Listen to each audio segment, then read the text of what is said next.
അപ്പോൾ ഇപ്പോൾ പ്രേതങ്ങളുടെ കൂട്ടം എന്ന് പറയുമ്പോൾ ടൈറ്റിൽ കാണുമ്പോൾ കുറേ പ്രേതങ്ങൾ കൂട്ടം അങ്ങനെ നമുക്കൊരു ഐഡിയ കിട്ടും. ശരിക്കും ഒരുപാട് പ്രേതങ്ങളും എല്ലാവരും ഒരു കൂട്ടം നമുക്ക് ഈ സിനിമയിൽ കാണാൻ പറ്റുമോ? തീർച്ചയായും കാണാം. അതാണ് ഞാൻ പറഞ്ഞത്, വളരെ വ്യത്യസ്തമായ പ്രമേയമാണെന്ന് പറയുന്നത്. അത് പടം തിയേറ്ററിൽ വന്ന് കാണുമ്പോഴേ ആ എഫക്റ്റും കിട്ടുള്ളൂ. പക്ഷെ നല്ല സിനിമയായിരിക്കും, തീർച്ചയായിട്ടും നല്ല സിനിമയായിരിക്കും. പ്രേതങ്ങളിൽ വിശ്വാസമുണ്ടോ? തീർച്ചയായും പ്രേതങ്ങളിൽ വിശ്വാസമുണ്ട്. കാരണം മരിച്ചു കഴിഞ്ഞാൽ മരിച്ചത് എന്നുള്ള പ്രേതം എന്ന് പറയുന്നത്. അപ്പോൾ ആ ഒരു വിശ്വാസം ഞങ്ങളുടെ ഗ്രൂപ്പിന് എല്ലാവർക്കും ഉണ്ട്, ഞങ്ങളുടെ ക്രൂ മെമ്പേഴ്സിന് എല്ലാവർക്കും ഉണ്ട്. പ്രേതങ്ങളുടെ ഒരു വിശ്വാസം, അതാണ് ഞങ്ങളെ വർക്കൗട്ട് ചെയ്ത് മുമ്പോട്ട് കൊണ്ടുപോകുന്നത്.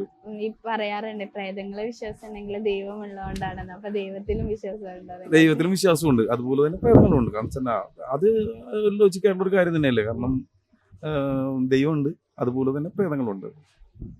അപ്പൊ ശരിക്കും എന്തെങ്കിലും അനുഭവങ്ങൾ ഉണ്ടായിട്ടുണ്ട് ഈ സിനിമ ഷൂട്ട് ചെയ്യുന്ന സമയത്തോ? സിനിമ ഷൂട്ട് ചെയ്യുന്ന സമയത്ത് ഞങ്ങൾക്കുള്ള അനുഭവം എന്ന് പറയുന്നത് ഒരു പട്ടി ഉണ്ട് ഇതില്. അതായത് ഈ സിനിമയിൽ ഒരു പട്ടി, സാധാരണ നമ്മുടെ നാട്ടുമ്പുറത്ത് കാണുന്ന ഒരു പട്ടി. ഇത് അതിനെക്കുറിച്ചൊന്നും പറയണം. കാരണം ഈ ഞങ്ങളുടെ ഷൂട്ട് ഓൾമോസ്റ്റ് നടന്നിട്ടുണ്ട്. 90% ഷൂട്ട് നടക്കുന്നത് മാമലക്കണ്ടത്താണ്. മാമലക്കണ്ടത്ത് ഷൂട്ട് ചെയ്യുന്ന മലയുടെ മുകളിലല്ലേ. അപ്പോൾ ഞങ്ങൾക്കൊരു പട്ടീനെ ആവശ്യമുണ്ടായിരുന്നു. അതൊരു അനുഗ്രഹം പോലെയാണെന്ന് തോന്നുന്നു സുബേറെ. നമുക്കൊരു പട്ടീനെ കിട്ടി.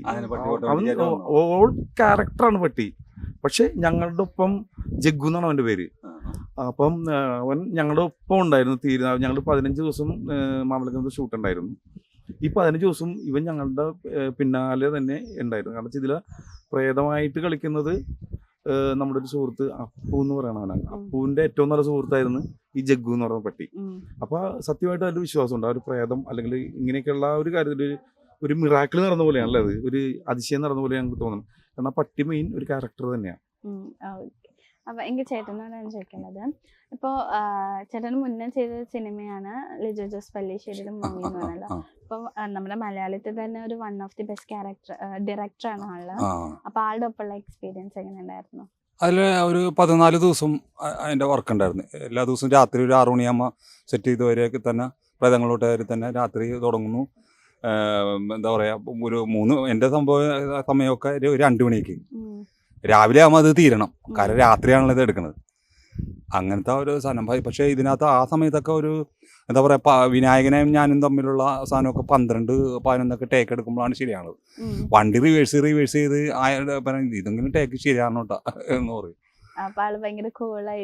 അപ്പൊ ഞാൻ നേരത്തെ പറഞ്ഞ മാതിരി ഈ മയ്യോ എന്ന് പറഞ്ഞ സിനിമയിലെ ക്യാരക്ടർ വേഷം ലാസർ എന്നുള്ളതും, പിന്നെ എനിക്ക് ക്യാരക്ടർ എന്നുള്ള വേഷം കിട്ടുന്നത് പ്രേതങ്ങളുടെ കൂട്ടെന്നുള്ള ജയലാൽ എന്ന് പറഞ്ഞ ക്യാരക്ടറാണ്.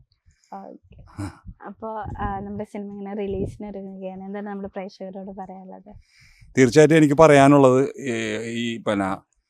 ഈ സിനിമയും ഈ പ്രേതങ്ങളുടെ കൂട്ടം എന്ന് പറഞ്ഞ സിനിമ ഈ നവംബർ മാസം 22-ാം തീയതി റിലീസിൽ ഒരുങ്ങുകയാണ്.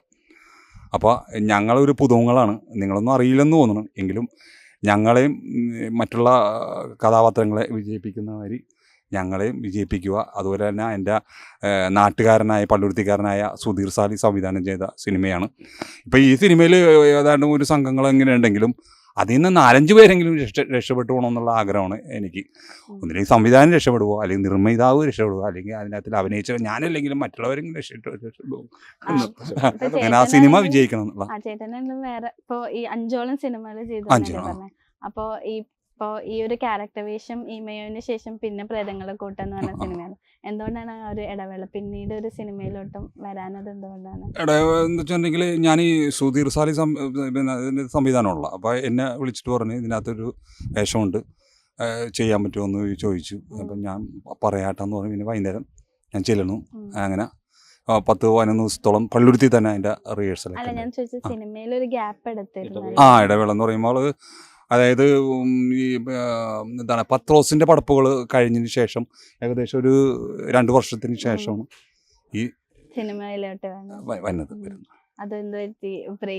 ബ്രേക്ക് എടുത്തതെന്ന് വെച്ചിട്ടുണ്ടെങ്കിൽ നമ്മളൊന്നും അറിയില്ല. ഈ സിനിമകളൊക്കെ ചെയ്തിട്ടുണ്ടെങ്കിലും അവസരങ്ങൾ കിട്ടാൻ വേണ്ടി ഓഡീഷനൊക്കെ ഞാൻ പോയിട്ടുണ്ടെങ്കിലും പിന്നെ ഇതിന് ശേഷമൊക്കെ എന്നോട് വിളിച്ച് പറയും, നീ ഓഡീഷനൊന്നും പോകണ്ട, നിന്നെ വിളിച്ചോളൂ എന്നൊക്കെ പറയാം. അതിങ്ങനെ പോയി കഴിഞ്ഞാൽ ശേഷമാണ് പിന്നെ കൊറോണ വന്നത്. കൊറോണ വന്ന് പിന്നെ നല്ലൊരു ബ്രേക്കായി. അങ്ങനെയാണ് ഈ സിനിമയ്ക്ക് വേണ്ടിയിട്ടുള്ള ഈ ഇറങ്ങിക്കഴിഞ്ഞാലേ ഉള്ളൂ എല്ലാം ദൈവത്തിൻ്റെ കയ്യിലിരിക്കുന്നത്. തീർച്ചയായും എല്ലാവരും കാണുന്ന ഒരു സ്വപ്നം പോലെ തന്നെയാണ് സിനിമ. എന്നുവെച്ചാൽ എല്ലാവർക്കും ഇഷ്ടമാണ്. ഒരു 100 പേരുണ്ടെങ്കിൽ 90 പേരും സിനിമയിൽ അഭിനയിക്കണമെന്നുള്ള. ഞങ്ങൾ ഒത്തിരി നാടകങ്ങൾ കളിച്ചിട്ടുണ്ട്. ശരിക്കും ഒരുപാട് നാടകങ്ങൾ, അമ്മച്ചർ നാടകങ്ങൾ ഒരുപാട് കളിച്ചിട്ടുണ്ട്. അപ്പോൾ എപ്പോഴും സ്വപ്നം തന്നെയായിരുന്നു. അപ്പോൾ ഞങ്ങളുടെ സിനിമ നല്ല സിനിമയാണ്. ഏതായാലും മിക്കവാറും എല്ലാവരും പുതുമുഖങ്ങൾ, എൻ്റെ സെൻട്രൽ ക്യാരക്ടർ ചെയ്തിരിക്കുന്നതും എല്ലാവരും പുതുമുഖങ്ങളാണ്. വളരെ കുറച്ച് പേരേ ഉള്ളൂ. അപ്പോൾ ഞങ്ങളെപ്പോലെയുള്ള സാധാരണ ആർട്ടിസ്റ്റുകളെ നിങ്ങളെല്ലാവരും 2 കൈ നീട്ടി സ്വീകരിക്കണം. തിയേറ്ററിൽ തന്നെ വന്നിട്ട് എല്ലാവരും സിനിമ കാണാൻ ശ്രമിക്കണം. പ്രേതങ്ങളുടെ കൂട്ടം. പിന്നെ ഞങ്ങളുടെ ഡയറക്ടർ നല്ല കഴിവുള്ള ചെറുപ്പക്കാരനാണ്. ഇനിയും സിനിമകൾ കിട്ടട്ടെ എന്നും ഈ സിനിമ നിങ്ങളെല്ലാവരും തിയേറ്ററിൽ വന്ന് കാണണമെന്നും പിന്നെ ഞങ്ങളുടെ പ്രൊഡ്യൂസർ ജോർജ് ചേട്ടനും എല്ലാവരുടെയും അനുഗ്രഹം ഞങ്ങൾക്ക് ഉണ്ടാവണം. എല്ലാവരും പ്രാർത്ഥിക്കണം ഞങ്ങൾക്ക് വേണ്ടിയിട്ട്. ഈ വരുന്ന നവംബർ 22-ാം തീയതി റിലീസ് ചെയ്യുവാണ്. അപ്പോൾ എല്ലാവരും ദയവ് ചെയ്ത് തിയേറ്ററിൽ തന്നെ വന്ന് സിനിമ കാണണം. ഓക്കെ. അപ്പോൾ ഈ പറഞ്ഞ പോലെ തന്നെ സിനിമ വൻ വിജയകരമാകട്ടെ എന്ന് ആശംസിക്കുന്നു. നിങ്ങൾക്ക് ഇനി നല്ല നല്ല ക്യാരക്ടർ റോൾസ്, നല്ല നല്ല റോൾസ് കിട്ടട്ടെ എന്ന് ആശംസിക്കുന്നു. Thank you so much. Thank you.